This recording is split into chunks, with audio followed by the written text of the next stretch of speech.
Tara and the Talking Tree. Tara was a brave 8-year-old girl who loved to wander in the fields behind her small seaside village, and one warm afternoon, after finishing her homework and packing a tiny bag with a sandwich, a bottle of water, her green notebook, and a purple crayon, she set out with her clever parrot Pico perched on her shoulder, hoping to discover something no one had seen before. Because her teacher had said that every explorer begins with a question, Tara's question that day was simple: could trees tell stories if a child listened carefully enough? So she followed the sandy path past the white lighthouse, greeting crabs that scuttled beside the rocks, and waving to fishermen who mended their nets, and she sang a little song about sunshine to keep her steps light. Soon she reached the Whispering Meadow, a place full of tall yellow grass that swayed like ocean waves, and Pico squawked happily, repeating the word, adventure, adventure, which made Tara laugh. At the far end of the meadow stood the old hill, where ancient olive trees grew. And the villagers said that one tree in particular had a trunk shaped like an open book. Though no one had ever proved it, so Tara decided to climb the gentle slope, breathing in the fresh smell of herbs and wildflowers. Halfway up, she met a slow tortoise named Shellby, who introduced himself politely, explaining in a clear, kind voice that he was searching for the sweetest clover patch for dinner. Tara offered to help, and together they looked until Pico spotted a bright green patch near a flat stone. Shellby thanked them and, in return, told Tara that he had once heard the wind speak through the largest olive tree at the top of the hill.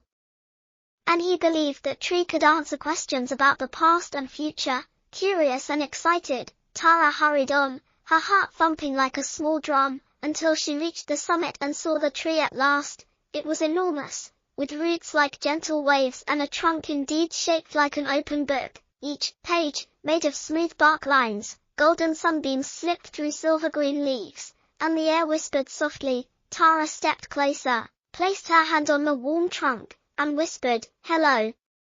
I'm Tara, and I would love to hear a story," then stood still, listening. At first there was only the distant call of gulls. But soon the leaves rustled in a new rhythm, and a deep, gentle voice floated out, saying, "Welcome, young listener. I am Ilario, the talking tree, and I hold memories of this land," which made Tara gasp with wonder while Pico fluttered in surprise. Ilario continued, telling how long ago the hill had been an island of its own, surrounded by bright blue water, and children from a forgotten village sailed here to plant the first olive seed. Tara listened, eyes wide, writing notes in her green notebook, and asked shyly if the tree could share a secret that might help her friends at school. Ilario's leaves shimmered, and he spoke of a hidden spring on the north side of the hill whose water could make any tired mind feel calm and clear, perfect for studying.